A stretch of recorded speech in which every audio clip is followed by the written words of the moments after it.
Hey everyone, welcome to the Energeia podcast. Dr. G with you here as always, and today I'm going to be speaking with Silvano D'Agostino.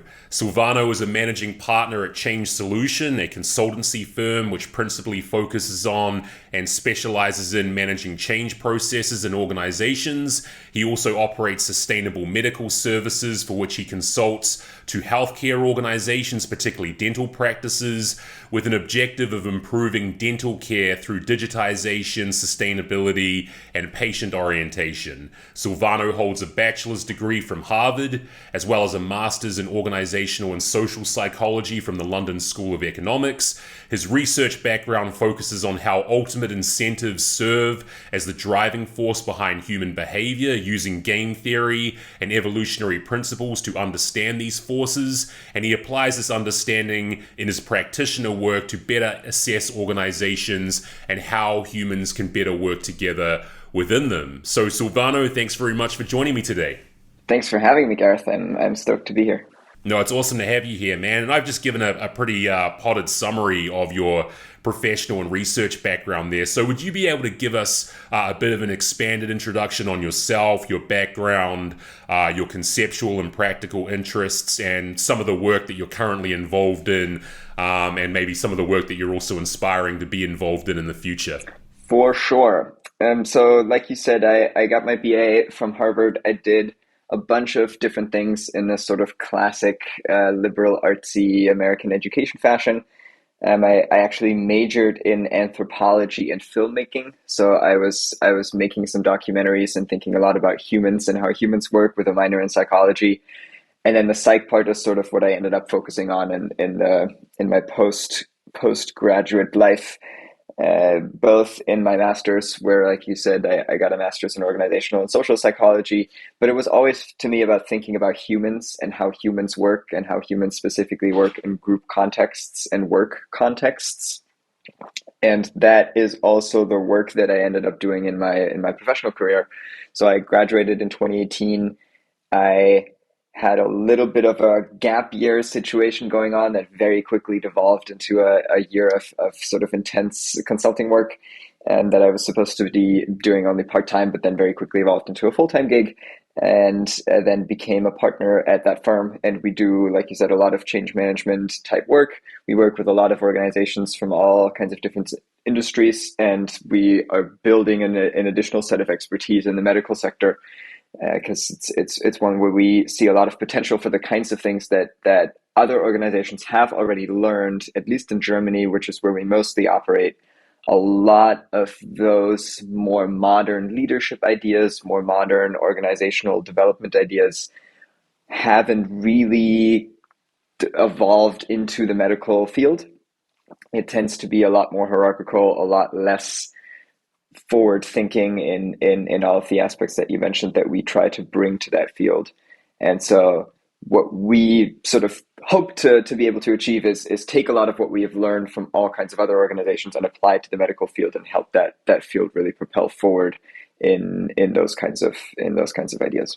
And what is it specifically about the medical industry for which there is still so much hierarchy, and for which they're kind of almost like late to the party on being adaptable in these ways that other organizations have started to make more of an earnest move towards? What's so distinctive about the medical industry specifically? I think it depends a little bit on where you look specifically. I know that there's a lot of studies on hospitals as an environment in particular, where it is actually quite important to have those hierarchical structures to some extent, because the decision making at times, especially in operating rooms, for example, just requires a very in the moment like decision needs to be made and it needs to be followed, and then we all need to be doing the same thing. And not have like long discussions about what we're going to do to the patient kind of environment. And so there, it sort of does make sense to me that those structures exist. But there too, obviously, there's a lot of change happening in that world as well. In the professions that we mostly look at, so we work with dentists in particular. Currently, we have some plans to move into a few other more home doctor, like GP type fields. But essentially, there what's really interesting and what we have found to be most fascinating is that actually, while the doctors obviously do a lot of the high level work and a lot of the more complex work, a lot of the fundamental basics of running an actual practice is done by the assistant, like the level below doctors who have some medical expertise but have not, like essentially nurses, right? And they are both fairly low paid in Germany, and it is not always entirely clear what their incentive structures are. Like they don't seem to be particularly financially motivated, but they have some mission that they are really proud to pursue. It's also not like they are the people who then get to say like, oh, we save these people's lives, or we dramatically change their lives. Like that's sort of more of the doctor level mission. And so it's been a really interesting thing to explore, just seeing these hierarchies and the ways in which they interact, while also understanding more every day, hey, this lower level, quote unquote, is actually what really upholds a lot of the day-to-day work that's being done. And it's not entirely clear how those hierarchies have worked in the past. And there's also a lot of genderedness to them, right? Especially in the past. We actually currently, the practice that we are most involved with is all women, both doctors and assistants. And I do think that immediately changes the dynamics a whole lot, especially compared to what it might have been 20 years ago, when it was mostly men at the doctor level and mostly women at the assistant level. And so that's just another level of change that's occurring in that industry as well. And I think it's true for a lot of industries in general, right? Is those power dynamics are just being shifted and change for all kinds of reasons, both based on the expectations that younger people have coming into the workforce, based on the expectations of patients and customers, but also just based on the fact that more and more women and more people with perhaps more modern ideas of what leadership and organizational development should look like are getting into positions of power and into decision making positions, and therefore have an ability to change those organizations from the inside. And I mean, just even setting aside those kind of like tides of change that are sort of like pushing direct organizations in that kind of direction. If you're sort of talking about like direct organizational invention, like if you're sort of designing the modern organization, rather than, and I'm sure there's a little bit of both. I'm sure there's kind of like a sense of sort of organic drift that happens in organizations, and then there's direct intervention and so forth. But if you take into account, even just setting aside that kind of organizational drift, what are the kind of things that you've learned, maybe based on just your interest in evolutionary theory or just what you've come to understand about businesses more generally? What are the kind of like direct interventions you can engage in to sort of propel an organization in a direction that's more in keeping with not only new generational and new societal expectations, but an organization that's more in keeping with human behavior and human nature more generally? For sure. So one of the first things we do, and this is actually regardless of whether we are lucky to essentially build a structure from the ground up, like we did with this dentist practice, right? There was nothing, and we created a brand, we created a mission, we created everything that exists within the organization. Regardless of whether we do that or we come into an existing client where there's all kinds of existing structures and processes and hierarchies and whatnot, one of the first things we always look at is the definition of roles and responsibilities, because making those explicit is the first step to being able to change them. And I think that is an idea that a lot of good consultants sort of intuitively understand, and lots of people probably do that.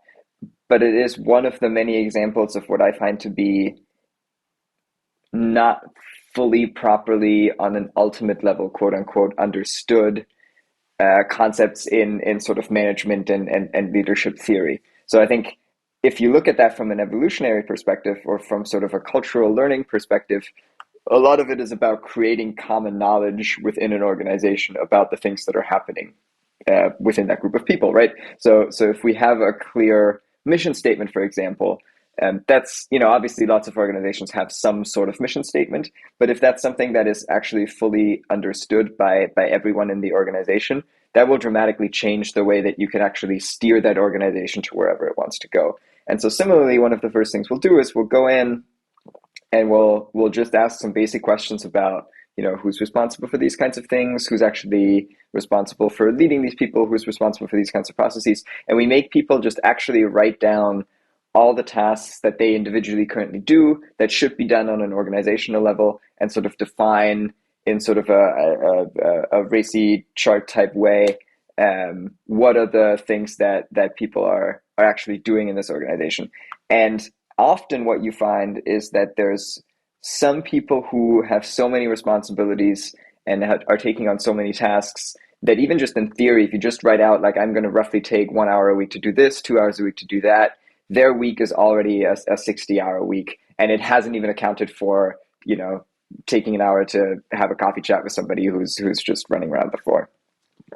And making that obvious and making that known throughout the organization, and then being able to say, okay, we are going to change this and we're going to shift responsibilities in this or that way, is one of the first things that we do in order to be able to have a more realistic view of what the organization actually is today, in order to then be able to say, okay, what would we like it to look like tomorrow, and how are we going to get there? Right, and for these kinds of like processes, do you just find that like without like a firm like yourselves to like step in and perhaps provide some guidance and provide some sort of like insight as to how they could be doing things better, do most companies in your experience just kind of muddle on through in that respect with just like ill-defined expectations, like under-formalized policy, things like that? Do they just kind of like, is it just kind of like scotch taping together organizational structure and organizational development and kind of seeing how it happens? There is certainly a lot of that, but even when you try to make a concerted effort, and we see this in ourselves, we've been growing as an organization ourselves, and there comes a point at which you are just so deep in your own sort of pot that you keep stirring, and you keep thinking of, new spices to put into the pot in order to make the recipe better. But at some point you just need to step away, and a lot of the time it's much easier to do that with somebody there to help you and guide you a little bit. And so we ourselves try to find people and ways of doing that, whether that's just literally taking ourselves out of our regular environment and taking a trip somewhere to be able to take that step back. And that's also something that we recommend to a lot of clients, is when you actually want to do this process properly and sort of clear house a little bit, it really helps to leave the office. It really helps to go somewhere else and see something else, and just be in a different mindset in order to be able to do that kind of work. Because you do just get stuck a little bit, and even if you are, it's not that you're not smart enough to think these things through. It's just that you don't see the detail. You're so stuck up with the details that you don't see the big picture anymore, and it gets really difficult. Yeah, I mean, I've noticed that as a coach. I mean, I've just noticed that in terms of people who, they're so buried in their work, they're so absorbed in their, and no shade at all. They're people who are working extremely hard, just nose grindingly, pedal to the metal kind of work, but there's just insufficient time to come up for air. So you kind of like, with something like coaching and leadership development, people don't know what they don't know about their own personal needs, because every moment they could spend focusing on some aspect of their personal development or their leadership development plan or whatever, that time's already gone. Like you said, there's 60 hours, 70 hours a week. They're already either managing other people, or they've just got other projects on the go. And, even the mere suggestion of something like you individually could benefit from some coaching work, or your company could benefit from organizational development work, sometimes it just seems like people just don't have enough time to come up for air and even, you just establish that that's true, that some change is needed. They just don't have the bandwidth to even recognize that. Yeah, for sure. And I think part of what's really interesting about that is that so frequently it seems to me that there's a set of incentive that works really well to build an organization in the first, growing from 0 to 10 and from 10 to 100 people. You have a certain set of incentive that works both for that organization and for the people within it. So that is, you were asking before, and we never really got to this question. You were asking about what is sort of the ground level basis of how I think about the world. And I think incentive structures is really one of the very fundamental things that helps me think through how organizations work, how people work, and how behavior is shaped.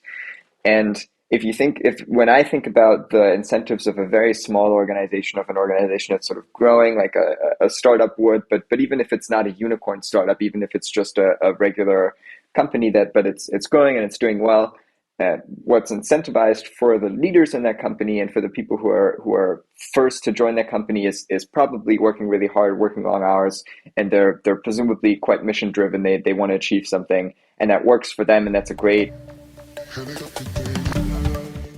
Wow, that was weird. It came up on my screen that you were having slow internet. Yeah, sorry about that. So I was saying about how incentive structures are really one of the basic things that I think about when I think about how humans work, how behavior works, how organizations work.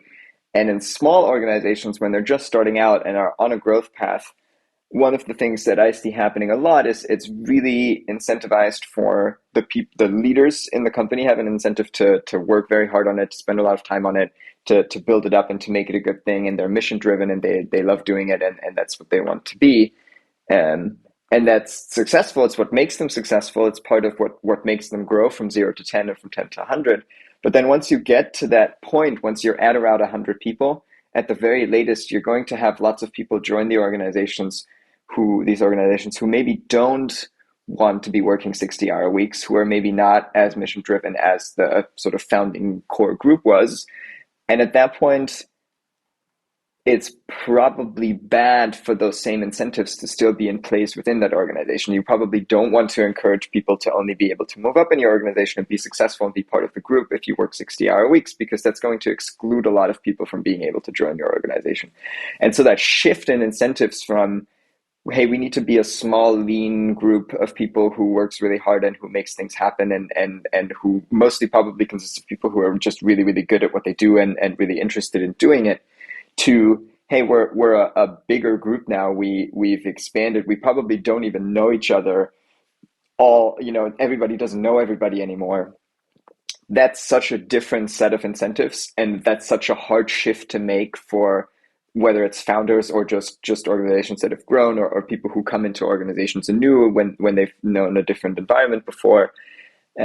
Understanding that shift and that change process that's happening there, in the way that you understand the incentives of the people within the organization, the way that the culture of an organization shapes the incentives by way of the leaders who shape the organization themselves, right? It's incentives shape the leaders, and then the leaders themselves shape the incentives for everybody else in the organization. And thinking about that and making that an intentional process that people are aware of, rather than something that happens subconsciously and that just happens on a sort of unspoken level, even though everybody sort of knows it's there, is one of the main things that I tried to bring. And I think one of the key ways in which an evolutionary theory can be really helpful is understanding these structures in a more intentional way, rather than just letting them happen organically, because you can't control those things, even if it most of the time just happens organically. Yeah, right. And I'm just talking about those like perverse incentives, like things we want to avoid, and that we're probably going to have to avoid, because not everyone wants to work 60-hour weeks, as you said, and so forth. What are some of the other, what you perceive to be either the wrong incentives or the more misaligned incentives that are kind of common in organizations that produce behaviors and produce cognitive patterns and just like ways of engaging at work and so forth that are less than helpful? What do you see as being some of the most common instances of like just those incentives gone awry? Yeah, I think certainly work hours is one. I think the ways in which leaders expect their teams to do work, is it something that, I think this is something you see a lot of in big corporations, is team members really learn to tailor their work to what their leader likes, rather than to what would be optimal either for the organization or in general, right? Like you're optimizing all of a sudden for this one particular person who may have a particular taste or a particular style of doing things, rather than just learning to do it your way in a way that works. So I think one of the hardest things for leaders in organizations, once you get away from doing a lot of the work yourself and becoming more of a leader in the true sense of that word, meaning a manager of people and a person who helps others get better rather than doing a lot of the work yourself. One of the hardest things there is to allow people and give people the space to find their own ways of doing things, and they're making, also sometimes making mistakes and pointing those out to them, but not making them adhere to the things that worked for you, because just because they worked for you, that doesn't necessarily mean that they will work for everybody else. And I'm sure that's something you see in your coaching a lot as well, right? Is there's not one formula that you can apply that's going to help everybody you coach. You're going to have to sort of individually look at who they are and what's working for them, and give them a tool set that they then figure out how to use on their own. Yeah, absolutely. And I think this is just actually one of the bigger problems with business generally, is that we are kind of still languishing, unfortunately, in a little bit of a pre-scientific era with the study. I mean, it's gotten a lot better, don't get me wrong, but it used to be the case that if you read the Harvard Business Review in the 1957 or something like that, it was like a single interview with the vice president of operations at IBM or something like that, and it was always inevitably a him, his perspective on how you motivate people or something like that. It was just anecdotes and shit like that, and yet it seemed to be generalized to this wider audience in a way for which it was like, well, the vice president of IBM, he says you should motivate people this way, so you got to take that as gospel, right? I still feel like there is still so much of that general kind of thinking in management and business generally that basically people will point to the success of one company or one individual within a company, map out a broad base of characteristics that this company has or the individuals within this company have, and then just assume you can migrate all those qualities over to another company, totally different industry, totally different people, totally different contingencies, totally different context and everything like that, and just assume it'll work. And it just feels to me like, as much as we've tried to refine the science of business and tried to refine the science of things like leadership development and organization development and stuff like that, we are still kind of stuck in that kind of, well, I can, so you should be able to as well kind of thinking. What do you think? I think you're spot on, and I think the crazy thing is, it's not even that it doesn't always work, right? Like, a lot of the time there's good lessons in those intuitions. There's good lessons that business leaders have intuitively understood that they're going to apply, and that are probably are applicable more broadly than just in their organization. But we haven't been able, and I think this is one of the main failures of really psychology generally, but certainly psychology in the context of business and organizations, is what we failed to do. There's obviously been a lot of progress made in the last 50 years, and there's a lot of things that we found out, and a lot of sort of unintuitive findings that are making people rethink some of their ways. But we have failed to really find a unifying theory, a driving force that we can apply to all of these different kinds of problems. I feel like there's all of these sort of little islands of work in all of, going into very many different directions, and all of them are working on interesting problems, and all of them are finding answers in the same way that the intuitions of the business people find answers, because what works for them, it's true, right? Like that's the very fundamental evolutionary learning, social learning, and just getting better at things, and sort of evolution at its core, especially in the cultural sense, is just you try things, some of them work, you do them again, they continue to work, and that's sort of how ideas propagate, and that's the evolution of ideas in the truest sense of that word. And so the business people find some of the good answers. The academics are finding some good answers in their sort of little island subfields. But what we failed to do is take a step back and really look at, okay, what are the building blocks of behavior? How can we think about this in a more generalized way? How can we maybe find the language that's common to all of us, both in academia and in the applied contexts, and really build an idea of what behavior in organizations looks like and how we can shape it to some extent as well. And so I think building those bridges between academia and the business applied world is really good and important. And it's one of the things that I'm really hoping to do more of in the future. But it's also about working on theory, and I personally obviously happen to believe in, and we share this belief, that evolution can be one of the tools that we use in order to have a more unifying theory. But just that to me is really what's missing, in the world of management theory and leadership theory and all of these ideas and subjects that people are working on is what is the building blocks? How can we, what the atom did to physics? What's the atom of behavioral theory is sort of a question that I feel like we need to ask more and find answers to. Yeah, and look, to me, I think that this is like the Holy Grail. I think you've hit the nail on the head that right now the problem that we have is that we have theory X over there, theory Y over there. There's no like meta-conceptual or meta-theoretical tape holding it all together in any kind of like coherent fashion. It just feels like within IO psychology and organizational behavior and fields like that in particular, the different theoretical strains you find are so utterly unconnected to each other compared to, the natural and physical sciences. You really do get this siloing effect. I mean, you see it in like, the big journals like the Academy of Management journals and administrative science quarterly and stuff like that. It's either there is just no collegial dialogue going on, or for whatever reason, these theoretical and empirical traditions have grown.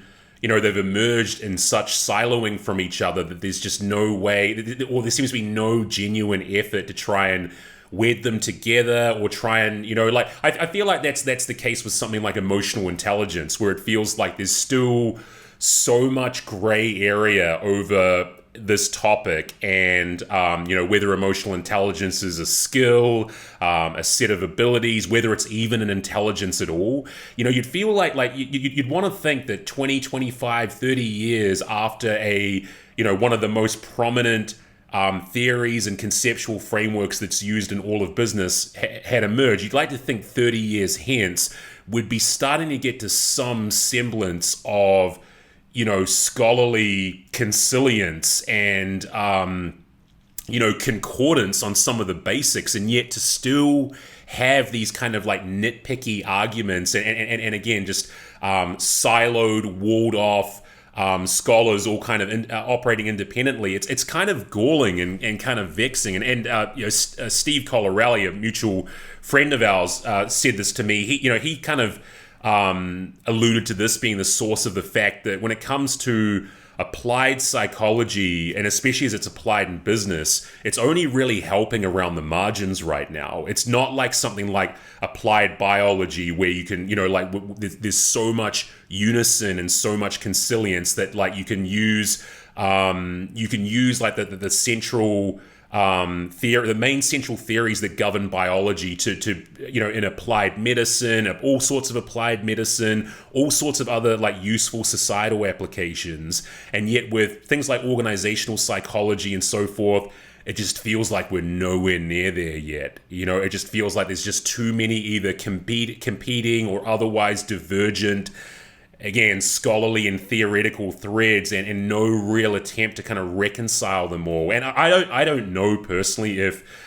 the theory of evolution or something more specific like evolutionary mismatch theory could be a candidate theoretical framework that kind of unifies them or makes them a bit more consilient. But as it stands right now, it just seems to be a lot of people working independently rather than converging on, some sort of like broader, more all-encompassing scholarly agenda. And again, like meta theoretical framework. Right.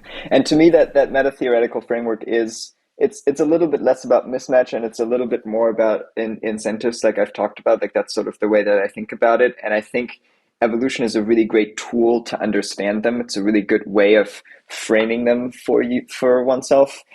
And a prime example for how this can be applied is even in academia, right? The incentives are just not aligned for somebody to do what we've been talking about. It's just, I mean, you're closer to it than I am, but a big part of the reason why I haven't gone back to the academic world is because I'm not super interested in working on some extremely specific version of a problem for 6 years to write a dissertation and then probably never really do anything else with it.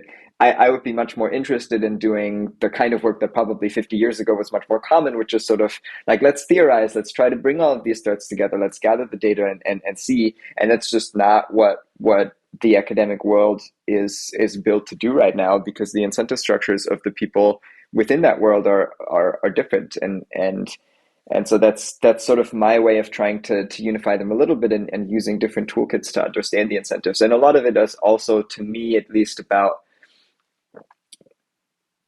asking deeper why questions, which is such an evolutionary thing. I mean, I was listening back to the episode with Steve, actually, and I think he said something along those lines as well, about when he started doing his work first, right? It was a lot about asking the deeper why questions about some of these HR problems that people were looking at.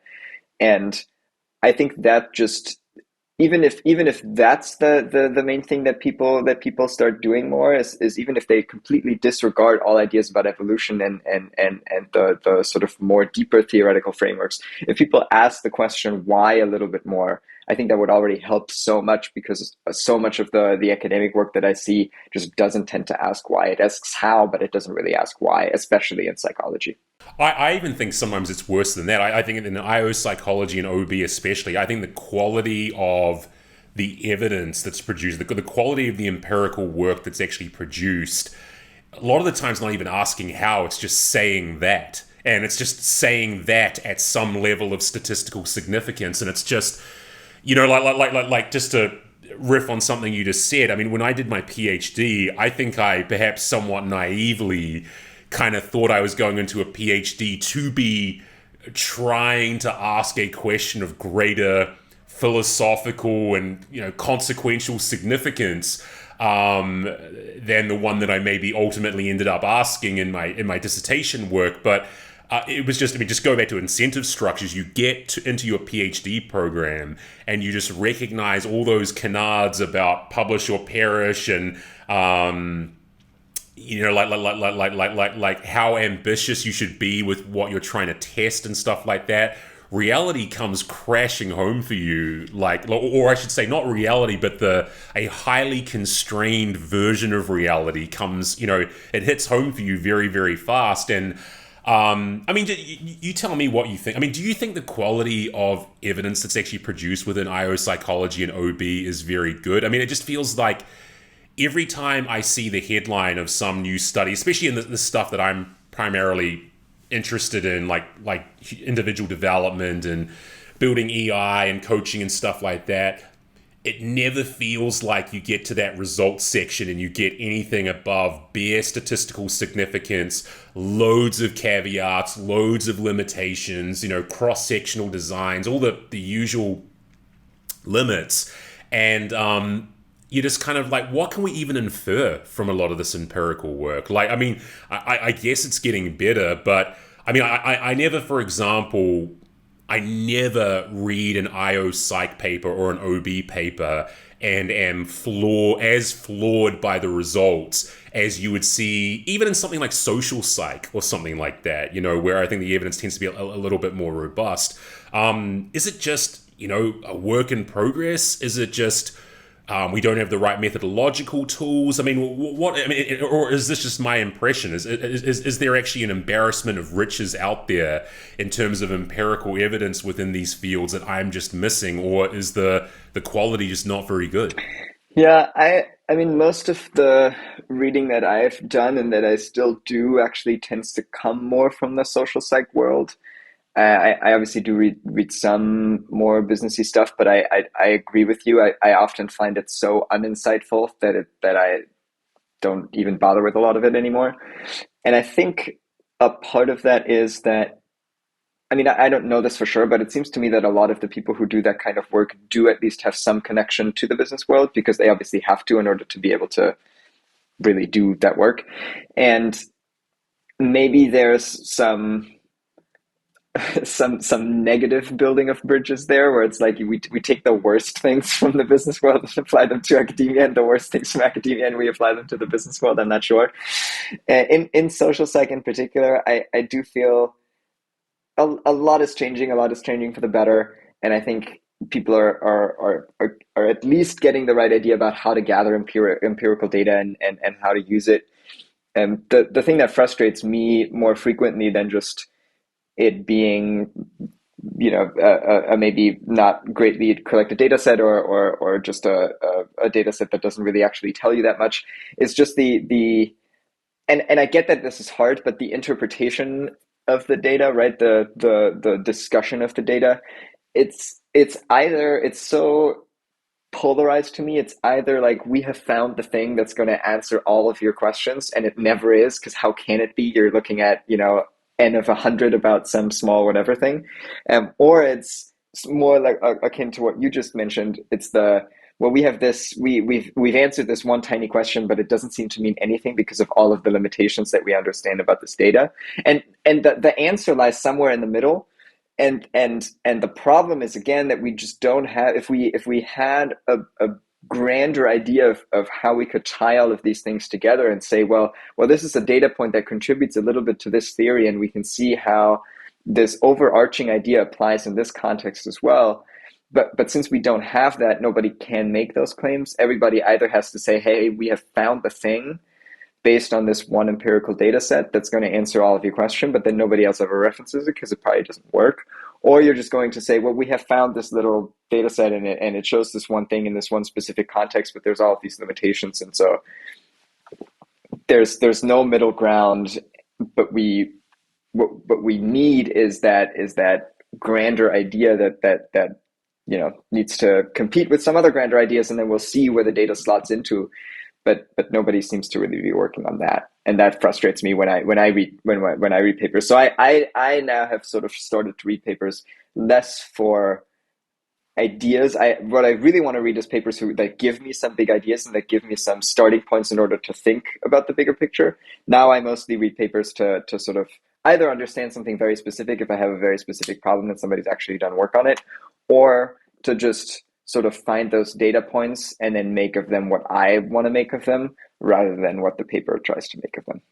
That's a good approach. And I think the major quandary I have in reading papers these days is that, if we were involved in something like one of the natural or physical sciences, it feels like with any of those disciplines, you can go to the results section or the conclusion, look for the sort of big picture ideas, and if it doesn't seem right to you, or if something feels counterintuitive to you, there's 3, 4, 5 other authors, other traditions they're all in the conversation together. They're not siloed like it is in IO Psych or whatever.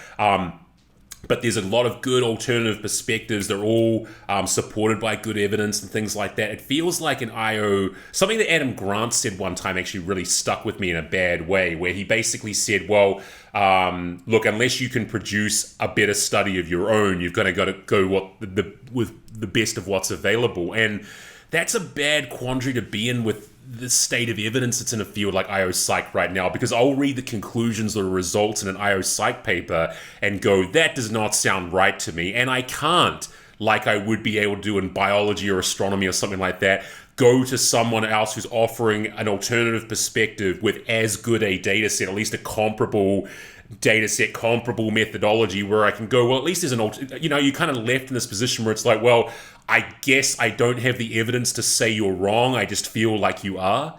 And we know that's not good enough to pass scientific muster. And yet for me as a practitioner and someone who's not really involved with research, kind of is good enough for me. I feel like maybe it's like an unscientific thing to say, but if the conclusions, however much they might be cashed out with data, unless the data's at that level, and I guess this is kind of an unachievable goal, but unless that data is at least approaching that level of tightness and verisimilitude that you would get in the natural and physical sciences, I feel like I've got good grounds to be skeptical, even if I can't produce better evidence to show an opposing case. Yeah, absolutely. And again, it's if I agree that we're probably never going to get to the point where psych and general like social sciencey data of the psych and IO type is going to have that same clarity, right? Like it's just not, there's too much complexity.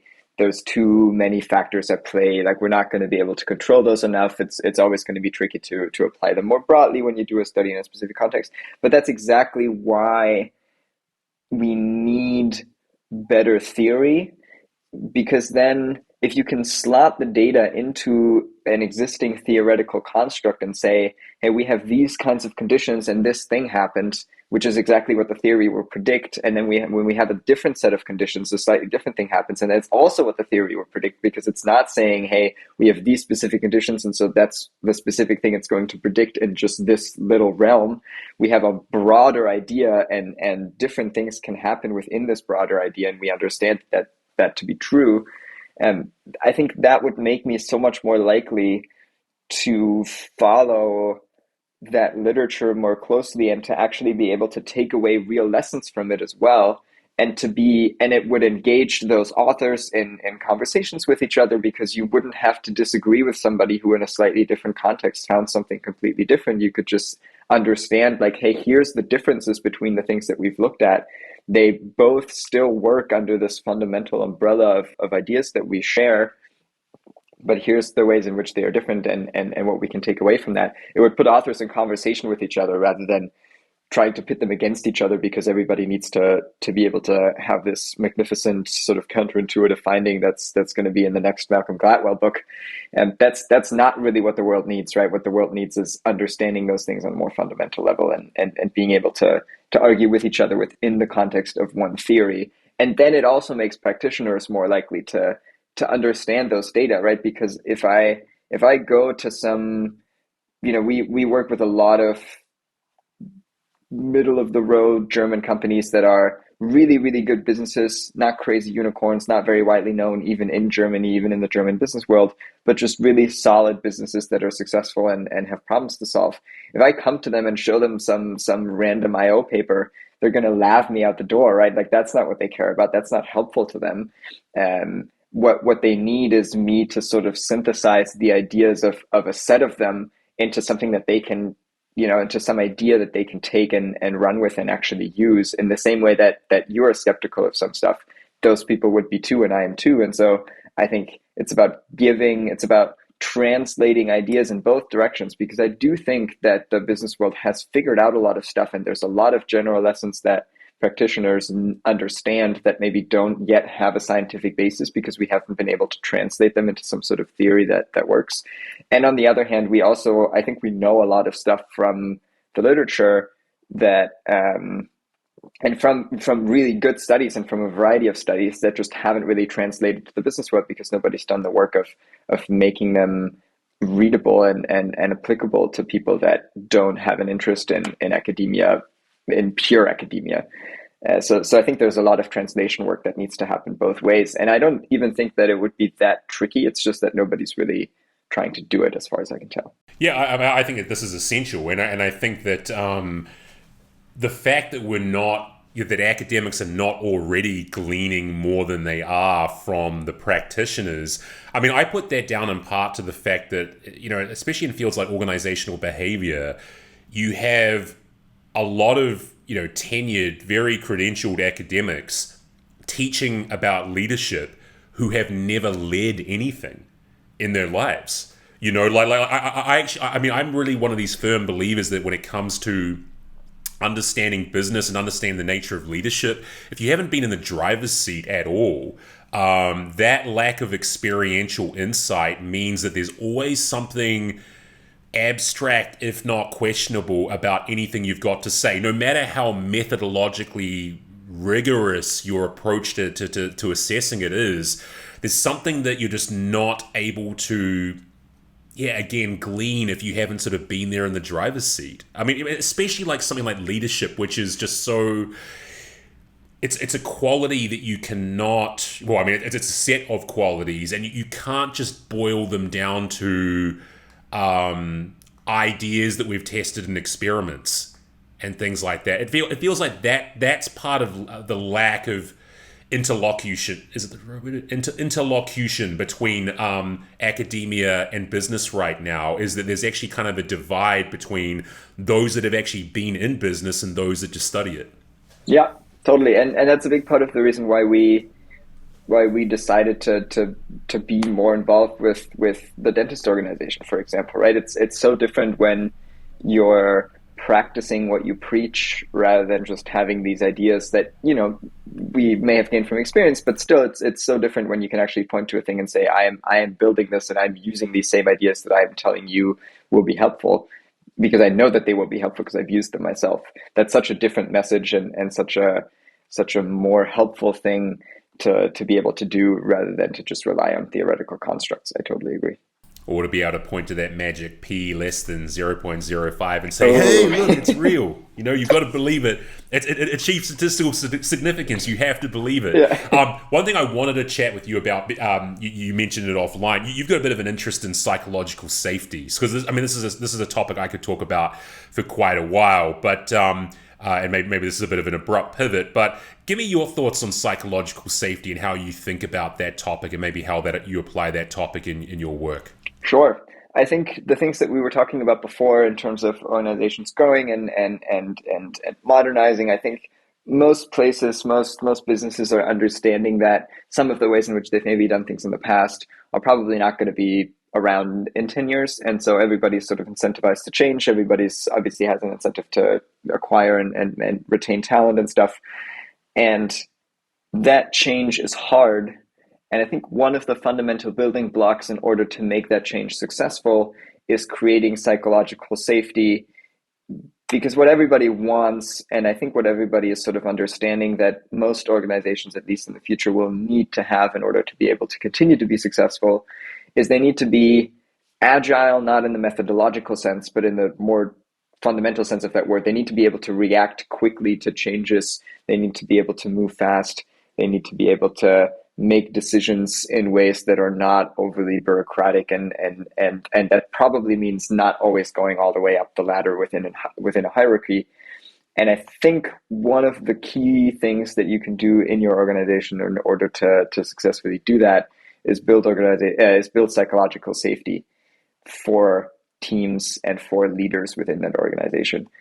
And I have been thinking about that for a while. I think from the first time that I sort of was introduced to that concept, it really clicked for me. It really put into a theoretical framework a lot of the things that I saw as important within organizations, but wasn't really able to put into words before.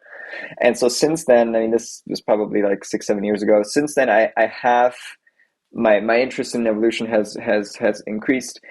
And I have been thinking a lot about how I can translate psychological safety into a more evolutionary framework.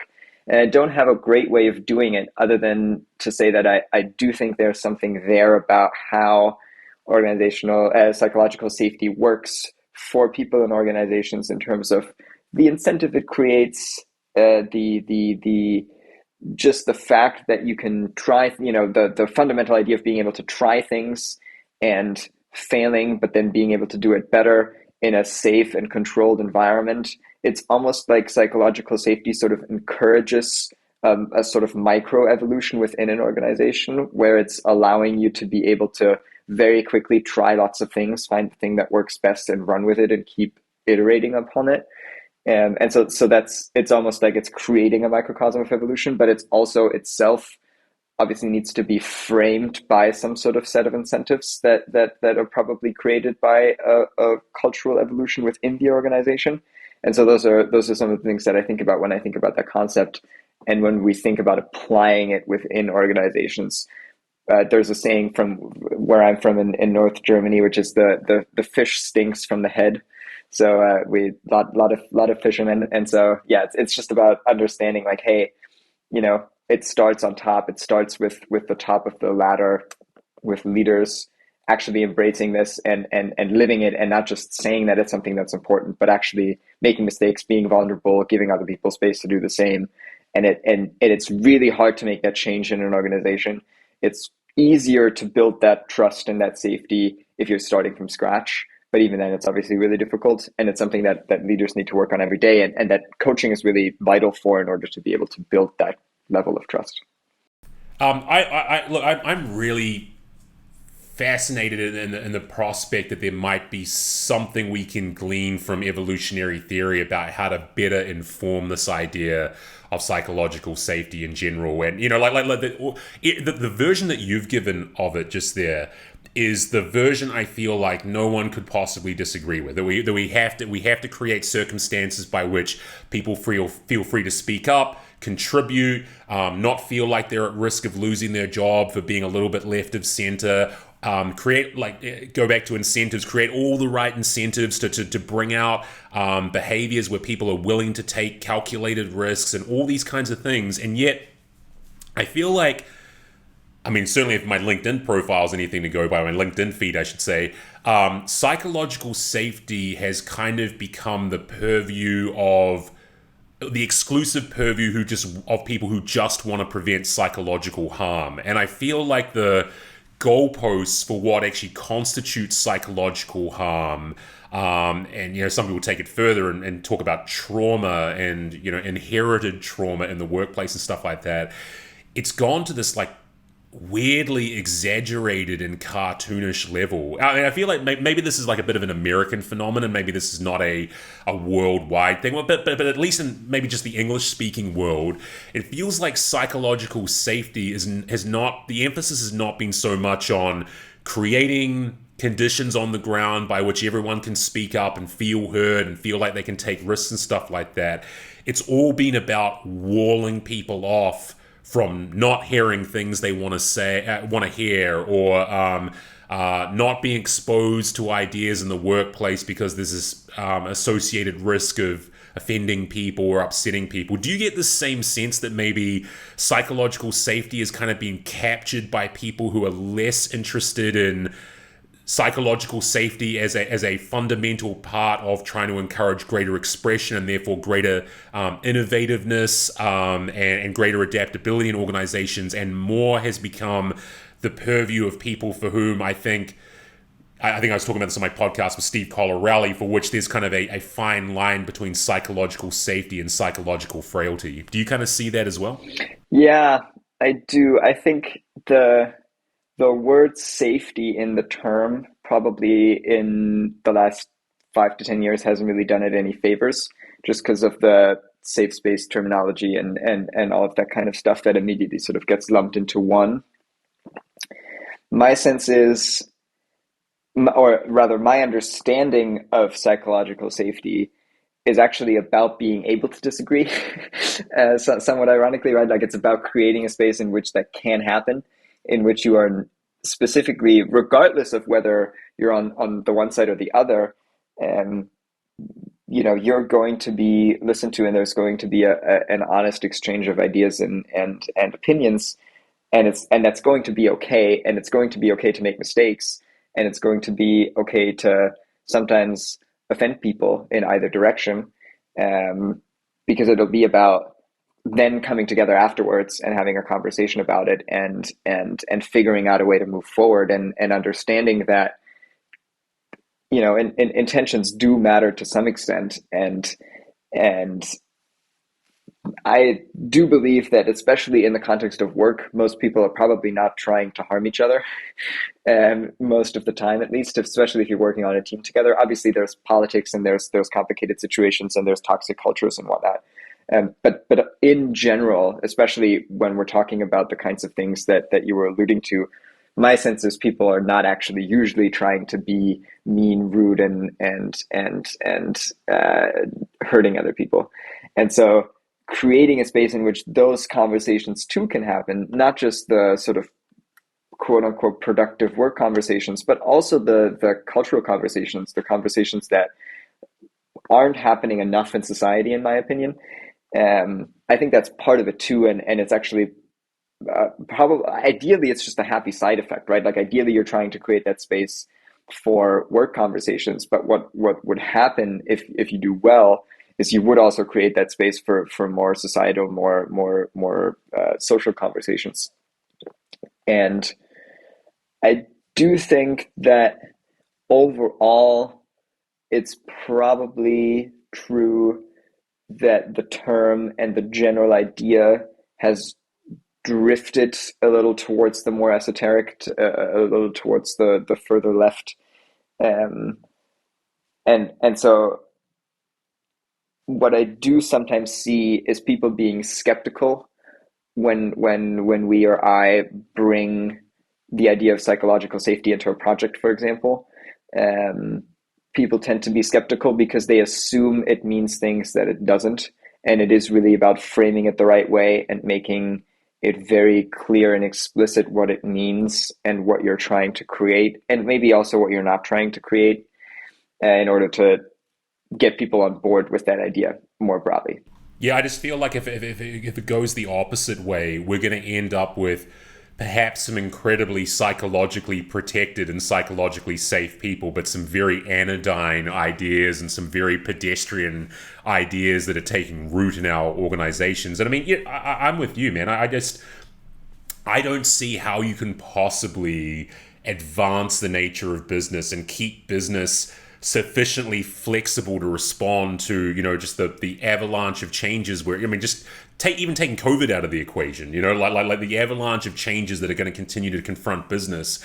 We're not going to be able to get there. We're not going to get to that level of responsiveness if our framing for psychological safety is just like mass psychological protectionism. We're just going to end up with people giving very anodyne ideas, done so very tepidly and in a very, very just mealy mouth, overtly measured sort of way, and that's not going to advance anything. Agreed. And I like the distinction, and maybe that's a good distinction to make, is it's not about psychological protection, it's about safety.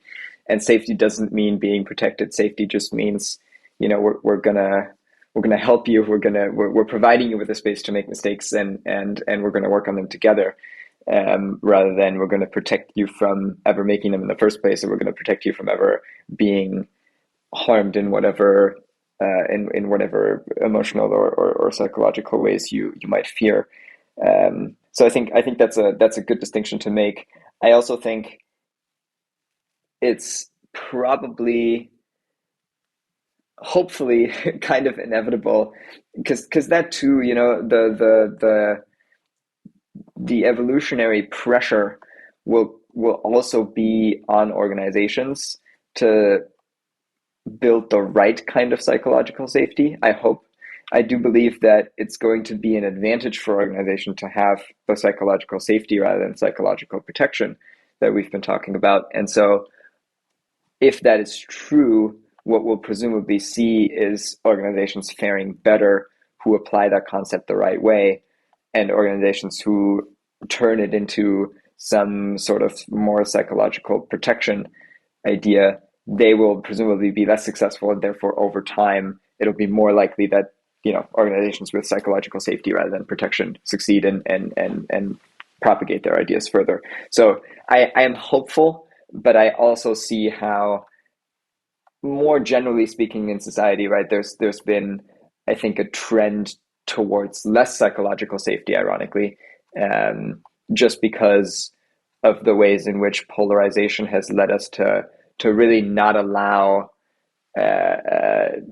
a middle ground between opinions, right? It seems like you're either, it's very George Bush. It's very either you're with us or you're against us, in a sort of, but every issue has become like that, and that makes it really hard to have conversations in the way that psychological safety would demand that you can. Yeah, and that's the perverse thing, right? I mean, it's kind of like psychological safety has been operationalized in this way where you're safe as long as you stay in your own camp and you don't decamp. That's where the safety is. That's where the safety lies. The safety does not lie out in no man's land where you're free to fire shots or whatever. But look, we're coming up on time, but I just wanted to get your quick, just some final thoughts, because you've got a real interest in storytelling and narratives, and it's kind of shaped a lot of just your general interests, your practitioner work. Tell me a little bit about what interests you so much about storytelling among humans, about how we use narratives to shape our thinking and our behaviors and stuff like that. And maybe also give me your perspective on all that from an evolutionary point of view, where you maybe see the connection between some of the main facets, some of the most relevant facets of evolutionary psychology, particularly for business, and the human tendency to tell and understand and share stories and narratives and semiotics and things like that. Yeah, I loved reading. I loved watching movies. I sort of came to college and I had never considered it as a potential career path. And one of the things that being in the US for college did was it allowed me to experiment and do lots of different things. And so I took some film classes, both a couple of theory classes and then some practical filmmaking classes. And that, and in combination of taking those classes and being around more people who are actually thinking about pursuing that as a legitimate career, it opened my eyes a little bit to that actually being an option. I ended up not pursuing it, and I think I was right not to, because I do think just telling stories, it would not trigger enough of the things that I like doing. But I am extremely fascinated by the ways in which we tell stories. I continue to be extremely interested in the things that storytelling can do, and we all tell stories all the time, in some sense. And it's, there's always people who say everything you do is telling a story, everything you do is marketing, everything you do is sales. Like, that's obviously true on a very fundamental level, right? Like, we're always sort of trying to get a point across, we're always sort of trying to convince people of things. And so I don't necessarily mean it in that way. I just mean it's one of the tools that we can take out of our toolkit in order to in order to do those things, in order to convince people, in order to communicate our ideas to people. And I think that is also, I mean, obviously in an evolutionary context over time, it was very important to be able to communicate, and people who communicated well probably had some sort of advantage. So I think it's certainly very deeply ingrained in humans. And I think in a more cultural sense now in particular, it's all about, people who are able to tell a convincing story. I mean, if we were able to actually create a story around whatever we think might be a grand unifying theory for all the psychological problems, right? Like, it's not just about finding it, it's also about making it a story. And I think that's part of what the journey that I'm on with thinking about evolution and incentives in the business world is honing in on that story that's relatable, that's understandable to people in a broader context, that doesn't just make sense to people who have all of the background that I have. It's about boiling it down to the 3 high-level bullet points that people will understand, and that's going to help them think about all of these different kinds of problems.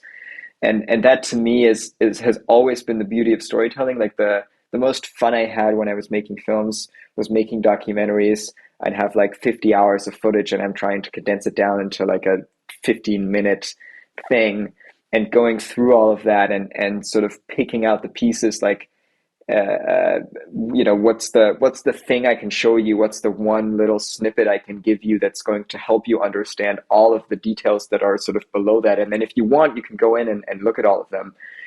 But that to me is what storytelling is about, especially in the business world and in the academic world as well, and in building the bridges between them. It's about finding the core ideas, being able to communicate them quickly and in a way that makes them understandable and helpful to people very quickly. Yeah, it's super cool. And I think that actually, to me, man, this actually ties into why I found evolutionary mismatch such a useful framing in my own work, because the story is powerful, right? Like the just the notional narrative behind the fact that, well, for 99% of our existence, we lived in this particular way. We've been so removed over that last 1% of our existence from this state of nature, and it's resulted in this like unfolding cascade of problems and potential problems and incentive misalignments and all the other things that we could perhaps, putatively at least use mismatch to help us understand.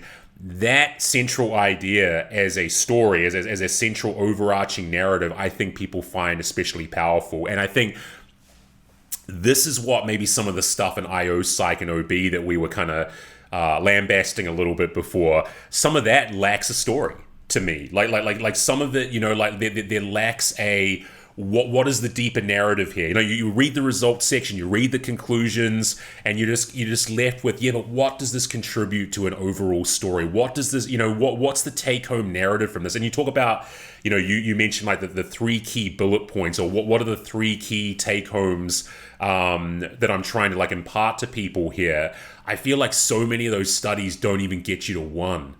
Don't even get you to like one big idea that can be captured in this narrative form where you can riff on it beyond the actual firm conclusions of the study. Like it feels like a lot of IO Psych papers kind of trail off with, but more research needs to be done. Mm-hmm.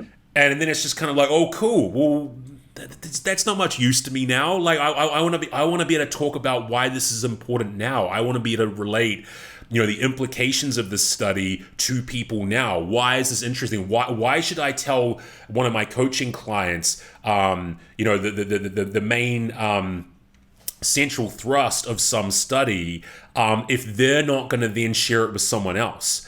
I would ideally like to be able to sort of like transmit, stand on the shoulders of giants by all means, and then transmit the findings and the insights developed by other people in a way that can be captured in a narrative form that helps, explain a bigger part of who we are and what we do and how we function and mentate and thrive in the world and stuff like that, and then have them second and third and fourth handed on.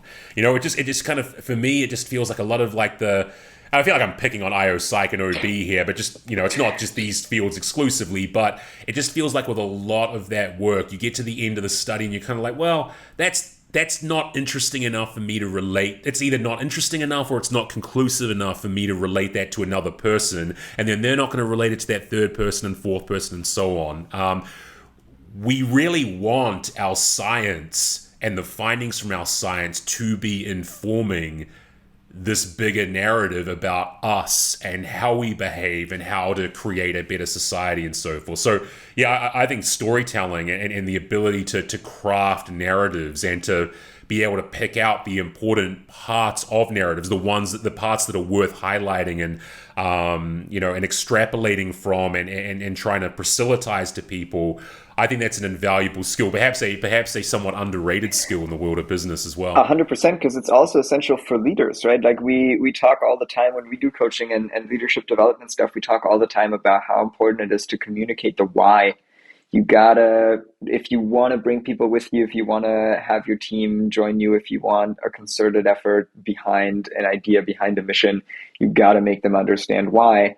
And I think that's what a lot of these papers fail to do, and what we're failing to do as a discipline, I suppose, overall, is provide a story that has a good why and that helps people understand it. Yeah. Well, I guess this is all work ahead of us, my man. I guess if no one else is going to be like stepping into the breach, it's going to be down to people like you and I to hopefully close that schism somewhat. I think so. I hope so too. And this was super fun. Thank you so much for having me, Gareth. No, it's been super cool, Silvano. Thanks for joining me. It's always great chatting with you, and I really appreciate all the time you give me today. Fantastic. Thank you. Be well, Gareth. I hope to speak to you soon. Yeah, you too. Cheers, mate. Take care. Bye. Bye-bye.